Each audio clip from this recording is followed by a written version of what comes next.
Jonathan, lo escuchamos. Pero que quería...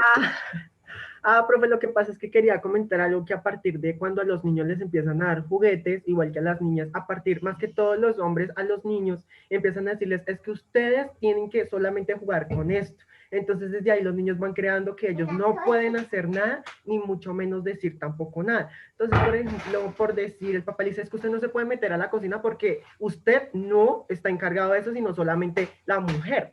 Entonces, a las niñas y a los niños van como inculcándole cuando van creciendo, diciéndole a cada uno, más que todo, hay veces a las niñas, porque he conocido casos, que dicen, no, mamita, es que a usted le toca obedecer lo que diga su esposo o el esposo que vaya a tener cuando se vaya a casar. La decir es que usted se va a casar con su esposo y usted va a hacer lo que diga su esposo.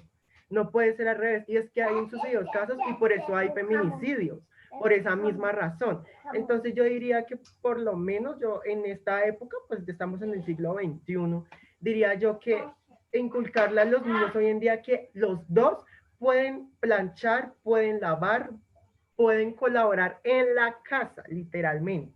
Porque solamente colocar a la mujer no se puede. O sea, a mí me toca estar en la cocina también. Me toca cocinar, me toca planchar, me toca lavar, me toca literalmente casi todo. O sea, aparezco mamá, papá y me toca cuidar a mi hermano y ayudarle en las tareas. Porque mi mamá y mi papá ocupados, o sea, literalmente ellos se la pasan es todo el día a trabajar, háganle la comida, llegaron, cómo se acostaron y al otro día igual. Y a mí me toca así porque yo, y eso me lo inculcaron a mí desde pequeño. Me dijeron, Jonathan, es que usted tiene que ayudar en la casa, no solamente si usted va a conseguir a alguien, usted tiene que colaborar, tiene que ayudar. Entonces, entre las dos personas se colaboran. Entonces, pues yo diría que hoy en día se está inculcando mucho eso como en los niños. Entonces, pues... Yo creo que Jonathan está haciendo propaganda, ¿no? Está como diciendo, aquí yo soy un buen partido, ¿no? Yo creo que ya, como hay mucha niña acá en el aula, entonces, no, significa ya las niñas, Silvia, Maciel, Karen, ellas empiezan a decir, venga, pásenme el número telefónico, que ese es el hombre que yo necesito. Entonces, ese era el que yo estaba buscando. Es que se está ya diciendo muchas cosas, ¿no? Ya hasta lo quiero adoptar. Porque... No, no, profe, solamente está diciendo como, por ejemplo, pues que se inculquen más que todo eso en los niños, porque pues es que al igual, hoy en día sí conozco muchos casos donde le dicen a la niña, no, es que usted obedece cuando usted se vaya a casar. Entonces, eso es lo que uno dice hoy en día. Sí, entonces, por ejemplo, todos... Yo lo entiendo y no me haga caso que lo hago por molestar. Claro que si las niñas quieren, ahí se cruzan teléfonos por el interno y ya usted ya mirará antes cuándo se van a ver. Profe. Gracias. Sí, Sharon, dime. Profe, pues aquí personalmente y en defensa pues de lo que dijo mi compañera Maciel, primero eso de lo del machismo para mí fue fuera de base porque no se estaba hablando como de un tema como tan puntual, ¿no? Sí, correcto. Y en mi defensa también, si pues todos leímos el capítulo 2 de la base de la conducta del individuo, vemos realmente que en donde dice lo de los géneros, dice también que no hay diferencias de capacidad ni a nivel de fuerza ni mentalmente entre hombres y mujeres, o sea, no estamos siendo realmente machistas, porque es algo, pues a mí se me hace muy equilibrado, no le veo lo machista a ningún lado. Y dice también que está demostrado que las mujeres es más fácil que se adapten a unas reglas y a un líder, sabiendo pues que siempre hay alguien encima de uno, de pronto no encima literal, sino que siempre hay alguien de mayor cargo, un líder, un jefe, ¿no? Exacto. Gracias, profe. Exacto. Y que los hombres son más agresivos, sin embargo, cuando tienen que adaptarse a una regla, ellos lo hacen, pero pues es más delicado de pronto, dando un ejemplo, que a un hombre le digan, venga, no haga eso, o sea, de una manera brusca, un hombre siempre va a tender como a responder de una manera más brusca, ¿no? En diferencia a la mujer que de pronto, si no le gustó ir a llorar al baño, si no le gustó, igualmente lo hará, ¿no? Entonces, a esto vamos, no tenía nada que ver con que cocinamos, lavamos, planchamos, o sea, para mí fue fuera de base. Estoy dando nada más mi motivo basado en lo que leímos ayer del texto que el profesor me dijo. Ok, sí, es exactamente eso, ¿no? De hecho, ahorita hay muchas mujeres que son bastante echadas para adelante, como lo decías tú, Maciel, que realmente generaban también un liderazgo, ¿no? La cuestión está, y esto tiene mucho que ver con, yo no sé por qué, pero eso sí, digamos yo como psicólogo que yo he trabajado y alrededor mío hay mucha mujer, porque pues, la mayoría de las psicólogas que yo conozco, o de las compañeras de estudio, las compañeras de trabajo, pues he estado rodeado de mujeres y las mujeres se dan muy duro. O sea, yo no sé por qué tienen como esa actitud como tan fuerte de atacarse entre ellas mismas y ser un poco envidiosas, egoístas. Entonces, la agresión es más encubierta, ¿no?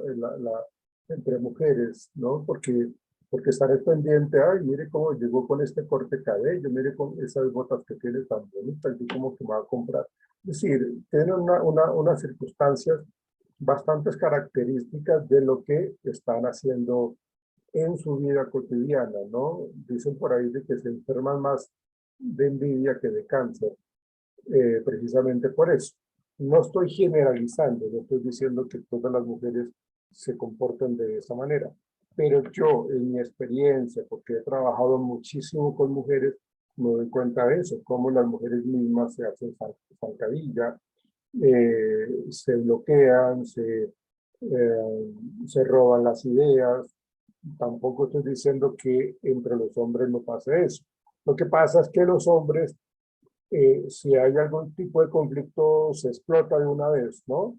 Y se explota con un grito, lo que sea, pero o sea, no me imagino yo como hombre, pues como limándome las uñas y contando, no, imagínate qué tal cosa, ¿no? O sea, no. O sea, el hombre es mucho más dado a ser eh, más expresivo en ese sentido en cuanto a que si hay algún problema, venga y diga a ver qué es lo que pasa con usted, pero solucionemos esto, en cambio las mujeres no. Pero eso tiene que ver con un poco como esa parte del género y la personalidad, ¿no?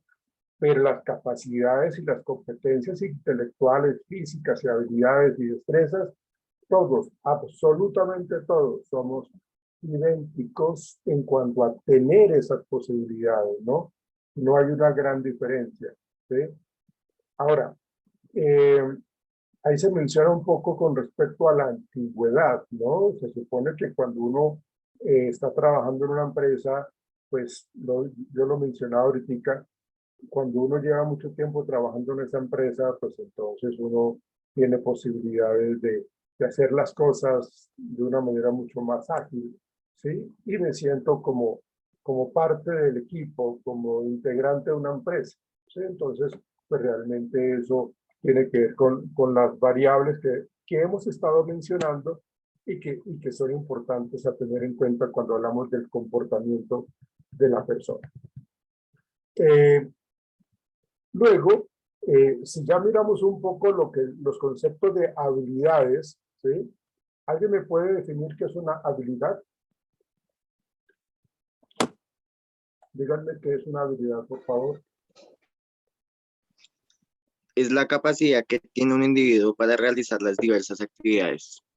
Ok, ok. En su puesto o en lo que tenga que hacer, ¿sí? Si nosotros colocamos, por decir algo, a Lionel Messi, ¿sí? Cocinando, ¿será que tienen las mismas habilidades que las que tiene con los pies, las piernas? ¿No? A las personas se le colocan de acuerdo a sus habilidades. Por eso, este personaje que yo lo estoy mencionando tiene una habilidad con sus piernas, con sus pies. Y el hombre realiza una serie de jugadas que solamente él las puede hacer. ¿Sí? ¿Por qué? Porque eso es lo que él mejor hace. Por eso, cuando nosotros hablamos de habilidades a nivel laboral, cuando uno mira las vacantes, se requiere que esta persona tenga habilidad de tal cosa, habilidad de tal otra, habilidad, Entonces, las personas que se postulan a ese cargo es porque tienen esa habilidad, ¿sí? Entonces, esa capacidad que tiene la persona para realizar lo que como se dijo, las tareas en su trabajo, es lo que uno le da valoración, uno le da mucho valor, ¿sí? Porque pues básicamente las habilidades generales, pues las tenemos todos, pero tenemos que ubicarlos en el sitio, en el contexto donde son buenos, ¿sí? En un contexto bastante particular, ¿no?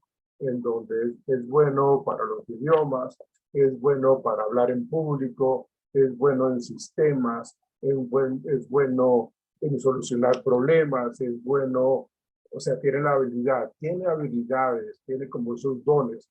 Entonces, realmente, esas habilidades las tenemos todos, pues uno en algunas otras de una manera mucho más avanzada y otros pues, no tanto, ¿sí? La cuestión es que uno descubra, inclusive que nosotros mismos descubramos para qué somos buenos. ¿Cuál es la habilidad que yo más tengo desarrollada? ¿Sí? Entonces, ahí se mencionan una serie de habilidades que ustedes lo leyeron, ¿sí? Que son las habilidades intelectuales en donde nosotros tratamos de resolver problemas, ¿sí? Si nosotros vemos un poco o hacemos una comparación, ¿sí?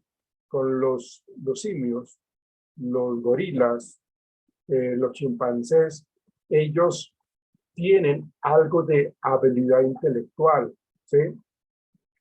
Se generan una serie de conexiones en el cerebro en donde las conductas o la serie de conductas que ellos desarrollaban les generaba buenos resultados. ¿Cómo aprendieron ellos? Por ensayo y error. ¿Cómo aprendieron ellos? Por observación. Y ahí está el tema que Casey nos explicó ahorita al inicio de la clase cuando hablaba de Albert Bandura, en donde Albert Bandura dice que nosotros aprendemos por medio de la observación, que nosotros aprendemos por modelamiento, o sea, por modelos, ¿sí? Entonces, cuando nosotros empezamos a tener ese tipo de comportamientos es porque nosotros empezamos a generar ciertos tipos de aprendizaje. Y eso es lo que hace cuando se genera, cuando uno ve estos programas de National Geographic, de Discovery, de todos estos programas animalistas, en donde, por ejemplo, se estudia la capacidad para solucionar problemas en los gorilas, en los chimpancés, y eso lo hacen o analizan en cómo ellos consiguen el alimento, cómo ellos utilizan las herramientas que tienen en su contexto para conseguir hormigas. Entonces, realmente, las habilidades intelectuales las tenemos todos. Lo que pasa es de que hay algunas personas que no las desarrollan en su totalidad, ¿no? Entonces, si nosotros somos buenos, por ejemplo, para comprensión verbal, no somos buenos para aptitud numérica, o no somos buenos para razonamiento inductivo, o no somos buenos para visualización espacial, pero sí somos buenos para la memoria, sí somos buenos para la velocidad de percepción. Entonces, cada una de estas dimensiones de las habilidades intelectuales es lo que trabaja o lo que se trabaja en las pruebas psicológicas cuando hablamos nosotros de los procesos de selección, ¿sí? En donde yo tengo, si yo voy a entrevistar, o estoy seleccionando a un cajero, a una persona para ocupar el cargo de cajero en un banco, necesito que esa persona tenga ciertas habilidades intelectuales. Por ejemplo, la aptitud numérica, ¿sí? La velocidad de percepción, ¿ven? La visualización espacial y la memoria. ¿Por qué? Porque esa persona debe tener en unos estándares muy elevados cada una de esas habilidades, porque necesitamos que sea ágil, que tome decisiones rápido, que tenga un buen nivel perceptual. Por eso dice, la velocidad de percepción es habilidad de identificar las similitudes visuales y diferencias rápidamente y con precisión, porque tienen que identificar los billetes, cuáles son falsos, cuáles no son falsos, que tengan una denominación y que se parecen a la otra, ¿sí? Entonces, aquí, entonces, en esa velocidad de percepción, estamos hablando de investigador de incendios, identificar pistas para apoyar a un caso de incendio. Entonces, realmente, nosotros poseemos una serie de habilidades intelectuales, unas más elevadas que otras, pero eso nos lo ayuda a resolver cuando nosotros aplicamos una serie de pruebas de aptitudes. Aquí es muy importante tener claro qué es aptitud con P y qué es aptitud con C. La aptitud es más de valores, de interpretaciones, y la aptitud con P es más de habilidades. Yo soy apto con el balón. Yo tengo la actitud positiva hacia trabajar con mujeres. Bueno, entonces la actitud es totalmente diferente a la aptitud. Por eso es importante esa diferenciación. Y lógicamente, pues necesitamos tener personas, y todo esto lo estoy mencionando porque en últimas, cuando nosotros trabajamos con seres humanos, cuando trabajamos con personas, debemos conocer de todo esto, ¿no? Entonces, también se mencionan lo que tiene que ver con las inteligencias múltiples, que tiene que ver con la parte cognitiva, que era lo que veíamos ayer, la parte social, que es la interacción, es decir, ¿qué tan fácil para mí es interactuar con alguien? O yo soy demasiado introvertido, o soy supremamente extrovertido y se me facilita relacionarme con las personas, ¿sí? Entonces, o yo soy muy emocional. Si yo voy a trabajar como abogado y soy demasiado emocional, pues entonces yo termino llorando cuando escucho los casos y eso no es funcional para mí en mi vida profesional. Entonces, allí aparecen esas 4 inteligencias múltiples, que es la cognitiva, que es la manera como yo proceso la información, cómo la interpreto, cómo la analizo y cómo interactúo. La parte de la inteligencia social, la parte de la inteligencia emocional y la parte cultural. La parte cultural tiene que ver con en dónde yo nací, en dónde yo estoy creciendo o en dónde crecí, ¿sí? Es decir, cuál es mi contexto. Las culturas cambian, o sea, no es sino traspasar fronteras y encontrarse con un poco de historias totalmente diferentes, de rituales diferentes. O sea, cuando ya veamos el tema de cultura organizacional, que es mañana, vamos a centrarnos un poco en ese tema. Y luego hablamos nosotros de esas habilidades físicas, ¿no? Pero nosotros tenemos que colocar, si se requiere a una persona que tiene que transportar mercancía pesada, llevarla de un sitio a otro, pues no vamos a contratar a una persona débil, no vamos a contratar a una persona ya pasada en años, ¿no? O sea, debemos tener habilidades físicas que son bastante identificadas en cuanto a lo que tiene que ver con realizar tareas que exigen vigor, destreza, fuerzas, características semejantes. Entonces, fíjense que nosotros aquí, en este texto que ustedes muy juiciosamente leyeron, pues tiene que ver muchísimo cómo necesitamos ir engranando un poco lo que tiene que ver con la presencia del ser humano en la organización a partir de todo esto que hemos estado mencionando. Y luego ya miramos el contexto de lo que es el aprendizaje, que ya nos metemos allí en otra cosa que es importante mencionar. Para ustedes, ¿qué es el aprendizaje, muchachos?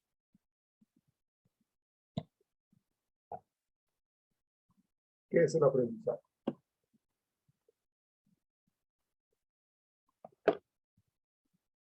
¿Cómo adquirir conocimiento? Bueno, pero ¿qué otro? ¿Cómo me la complementarían más, por favor? La definición de aprendizaje. Si quieren, remítanse a la definición que hay ahí en el texto y la leen, por favor. La definición que sea, está en el libro es cualquier cambio relativamente permanente en la conducta que ocurre como resultado de la experiencia. ¿La repites, por favor, Maciel? Cualquier cambio relativamente permanente en la conducta que ocurre como resultado de la experiencia. Exactamente. Y ese era el ejemplo que yo les daba a ustedes con respecto a los chimpancés. Ellos aprendieron a partir de unas conductas permanentes. Ellos, ¿qué hacían? Cogían una vara, le quitaban las astillas, por ejemplo, y introducían esa vara delgadita por un huequito en la tierra y sacaban esa vara llena de hormigas. Y eso era el alimento preferido de ellos. ¿Por qué lo siguen haciendo? Porque la experiencia les dijo que esa conducta o esa serie de conductas les generaba resultados positivos. ¿Sí? ¿Qué los hace a ellos tener ese tipo de conductas? Pues la necesidad de comer, ¿no? Pues si estamos con hambre, pues lógicamente pues vamos a tratar de hacer lo que sea necesario para comer. ¿Sí? En este caso ellos lo hacían así, o es lo que hacen ellos. ¿Cómo lo hacemos nosotros? Si yo tengo hambre, si yo estoy acá en la casa, entonces yo me voy al refrigerador, a la nevera, me preparo un sándwich, y yo miro a ver qué me como, entonces yo sé qué es lo que tengo que hacer, entonces he aprendido a tener eso, ¿sí? A realizar ese tipo de conducta, ¿sí? Cuando las conductas cambian es porque precisamente las cosas no me han funcionado. Albert Bandura dice que yo aprendo observando. Yo aprendo con algo que él llamaba o llama aprendizaje vicario. El aprendizaje vicario dice que yo aprendo observando a los demás y observando cuál es el éxito o fracaso que tienen ellos, a las personas que yo observo. Entonces, por ejemplo, si Jonathan Rodríguez quiere conquistar a Maciel, ¿sí? Entonces, yo digo, yo estoy observando a Jonathan, y Jonathan entonces se acerca a Maciel y le lleva una rosa, le lleva una carta, le lleva una chocolatina, y Maciel cae a sus pies, ¿sí? Entonces, ¿qué pasa? Yo aprendo de que esas conductas que tuvo Jonathan con Maciel fueron muy chéveres. ¿Por qué? Porque Maciel se le lanzó y lo abrazó y lo apercolló y lo llenó de besos. Quiere decir de que eso le funcionó a Jonathan. Entonces, ¿yo qué aprendí? Al observar a Jonathan, yo aprendí del éxito que tuvo todo ese tipo de conductas, porque conquistó a Maciel así, fácil, ¿sí? Entonces, con las rosas, con una carta, con una muy buena actitud, con caballerosidad, con decencia, mejor dicho, la tiene en sus manos, ¿sí? Entonces la conquistó. Aprendí, porque eso Jonathan lo hizo muy bien. Pero si yo observo en otro contexto a otro Jonathan Rodríguez, ¿sí? Tratando de conquistar a Maciel, y él es grosero, la maltrata, es atrevido, se burla de ella, en vez de llevarle chocolatina, le lleva cucarrones, ¿sí? O sea, le genera la cara que hiciste tú, Maciel. Le genera, o sea, Maciel lo que hizo fue darle la espalda y salir corriendo, o le sentó un cachetadón porque estuvo siendo atrevido. ¿Ven? Yo también aprendí que eso que hizo Jonathan, pues no le funcionó. Es lo que Albert Bandura llama el aprendizaje vicario, aprendizaje por observación. Y eso es lo que nosotros tenemos. nosotros todos los días, como les decía ahorita, terminamos aprendiendo todos los días. Hoy yo sé algo más que no sabía ayer. ¿Ven? Yo, por ejemplo, no sabía que a Jonathan le gustaba cocinar, le gustaba lavar la loza, le gustaba... El hombre es un duro, la verdad, el hombre es un duro. Entonces realmente uno, en ese proceso de aprendizaje, se ve muchísimo en lo que tiene que ver, si ya lo colocamos en un contexto organizacional, nosotros tenemos que definir, como ustedes lo decían, que cualquier cambio relativamente permanente en la conducta que ocurre como resultado de la experiencia. Entonces, aquí lo que yo planteo es que en el contexto laboral, pues las personas también pues deben de llegar a este tipo de trabajo pues con un conocimiento, ¿no? Ya deben haber evolucionado, ya han tenido un conocimiento, ¿sí? Pero entonces, aquí vamos a meternos con otros estilos de aprendizaje que son importantes para poder entender cómo el ser humano aprende. Y no solamente con la observación, sino bajo otras características. Permítanme, voy a tratar de... Permítanme un instante, por favor.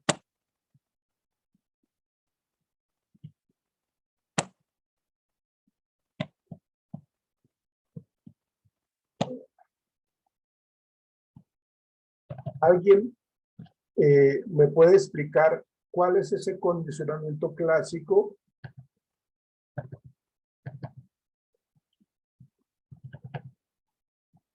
¿Alguien se atreve? Porque yo sé que es algo confuso, pero ¿alguna persona que quiera explicar el condicionamiento clásico? Yo, A ver, lo escuchamos. pues yo lo resumí como que depende de un estímulo, Sí. puede ser incondicionado o condicionado, y es más un impulso que una reacción. Y pues el ejemplo era de que si venían los gerentes, había que limpiar, o sea, estaban limpias las ventanas, por decirlo así. Entonces ya todo el mundo sabía que cuando las ventanas se limpiaban era porque venían los gerentes, entonces tocaba tener todo en orden. Entonces es más un impulso que una reacción. Claro, más que un impulso es como un estímulo que me dice cómo debo comportarme. O sea, ese ejemplo que su merced está dando es muy importante, es supremamente importante porque en el ejemplo que plantea Iván Pavlov, que es el teórico que nos explica o que empezó a trabajar el condicionamiento, que él trabajó con la salivación de los perros, ¿recuerdan? El condicionamiento de Pavlov. Sí, sí, señor. Ok. Voy a tratar de compartirles.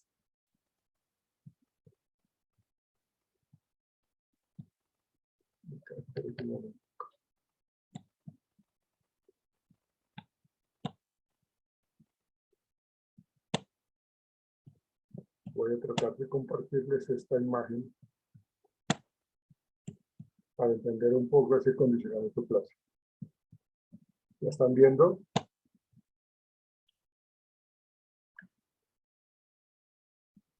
Sí, profe, ya la estamos viendo. Ok, miren lo que dice acá. El condicionamiento clásico, también llamado condicionamiento pavloviano, porque pues es Iván Pavlov el que lo propuso, o condicionamiento respondiente, porque se da cada vez de que el perro saliva, en este caso, o modelo estímulo-respuesta o aprendizaje por asociaciones. Esta ER es estímulo-respuesta, estímulo-respuesta.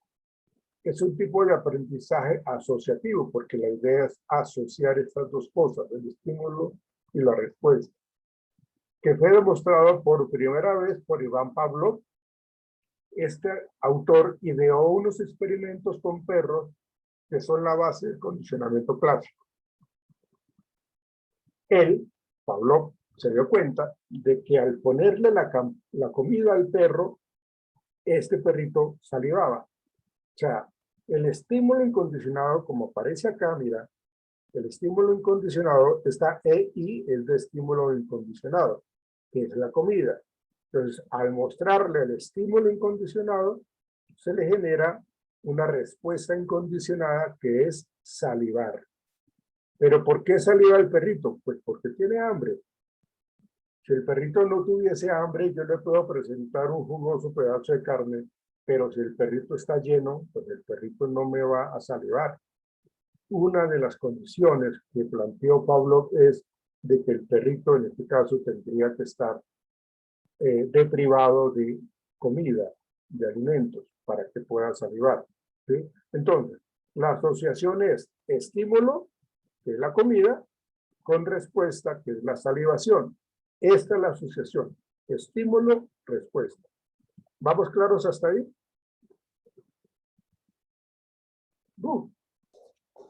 Díganme, por favor, si vamos claros. ¿Sí? Sí, señor. Ok, por favor, respondan. Sí, señor. Gracias, Sí, gracias. señor. Entonces, se dio cuenta de que al ponerle la comida al perro, este salivaba cada vez que le pusiera la comida. Ahora, Pablo le agregó otra cosa allí. Pablo hacía sonar una campana, de modo que cuando el perro la escuchaba, asociaba ese sonido con la comida y salivaba. Entonces, ¿qué hizo Pablo? Asoció la comida con la campana, comida con campana, comida con campana. Es eso. ¿Sí? ¿Sí? Es decir, que la campana es, en este caso, un estímulo neutro. Aquí dice un estímulo neutro. ¿Sí? Y pues si yo le presento por primera vez al perrito la campana, pues el perrito no va a dar ninguna respuesta. ¿Por qué? Pues porque la campana no se está asociando con absolutamente nada inicialmente. Pero después Pablo asoció comida, estímulo incondicionado, con campana, estímulo neutro. Asoció estos dos. Muchas veces, repetidas veces, o sea, hizo esta asociación de comida, campana, comida, campana, comida, campana, comida, campana. Y el perrito empezó a salivar con su respuesta incondicional. ¿Sí? Pero Pablo entonces retiró la comida y solamente le presentaba la campana. Solamente le presentaba la campana. Entonces, este estímulo que era neutro se convirtió en un estímulo condicionado. La campana. Ya no se presentaba la comida, solamente la campana. Entonces, al escuchar la campana, el perrito salivaba. A esta salivación, él la llamó, Iván Pablo la llamó respuesta condicionada. Acuérdense que acá era respuesta incondicional, digamos que es una respuesta innata del perrito, porque tenía hambre. Y acá dio una respuesta que se dio en laboratorio, es decir, se condicionó al perrito. ¿Sí? Entonces, el perro estaba dando una respuesta, en este caso la salivación, a un estímulo, la campana, y la próxima vez que escuchara la campana, independientemente de si iba unida a la comida, que era lo que yo les decía ahorita, empezaba a salivar. La forma más simple del condicionamiento clásico recuerda lo que Aristóteles llamaría la ley de la continuidad, porque es la asociación entre estos dos continuos. ¿Sí? Entonces, por eso el ejemplo que se me dio de, del trabajo, de que cada vez que se colocaba, digamos, se asoció de que llegaba el jefe y entonces empezaban a limpiar las ventanas. ¿Sí? Llegó el jefe. Limpiar las ventanas y llegó el jefe. Limpiar las ventanas y llegó el jefe. Entonces, cada vez de que la persona de servicios generales empezaba a limpiar las ventanas, sabíamos de que iba a llegar el jefe. ¿Ven? Entonces, allí se ve muy claro, en los dos ejemplos que se me dio, que aparece ahí en el texto, cómo se da el condicionamiento claro. ¿Sí? ¿Cuáles son las conductas que se presentan en los trabajadores en este caso? Se presentan conductas como organizar su escritorio, vestirse bien, porque de pronto no tienen la camisa bien puesta, no sé, pero tienen entonces ya que actuar o empezar a trabajar de una manera mucho más juiciosa. ¿Ven? Entonces, ese es el condicionamiento clásico que hablaba Iván Pablo. Ese perrito. Ese perrito. Entonces, ahora, hay otro tipo de aprendizaje que es el que menciona B.F. Skinner, ¿sí? Burroughs Frederick Skinner, que habla del condicionamiento operante. Dice que el condicionamiento operante es un tipo de condicionamiento en el cual el comportamiento deseado lleva a la recompensa o a la prevención del castigo. El condicionamiento operante lo que nos dice a nosotros es de que mi conducta, la conducta que yo emito, si es correcta, me van a premiar. Si mi conducta es inadecuada, me van a sancionar, me van a castigar. Entonces, si en el condicionamiento, si en el condicionamiento clásico estábamos hablando de estímulo, respuesta, aquí estamos hablando en el condicionamiento operante, estamos hablando de respuesta, consecuencia. Y aquí es cuando esto lo manejamos frecuentemente. Cuando el niño se porta mal, lo sancionamos. ¿Sí? Cuando el niño se comporta muy mal, lo sancionamos. Cuando el niño recoge sus juguetes, lo felicitamos. Ahí nos estamos dando cuenta de que estamos trabajando la conducta con la consecuencia. Entonces, si yo quiero que me den un incremento salarial, entonces yo tengo que generar un trabajo adecuado. Yo tengo que llegar puntual al trabajo, yo tengo que presentar los informes muy puntuales y así me van a tener en cuenta y me van a dar muchas cosas a favor. Pero si yo llego tarde, si yo llego alicorado, si yo llego, pues, o no cumplo con mis tareas, seguramente me van a pasar un memorando. Estamos hablando del condicionamiento operativo. Ya ahorita vamos a mirar otras variables de ese condicionamiento operativo. Entonces, ya ahorita nos vemos, muchachos, porque ya nos va a sacar la plataforma. Ya nos vemos. Chao.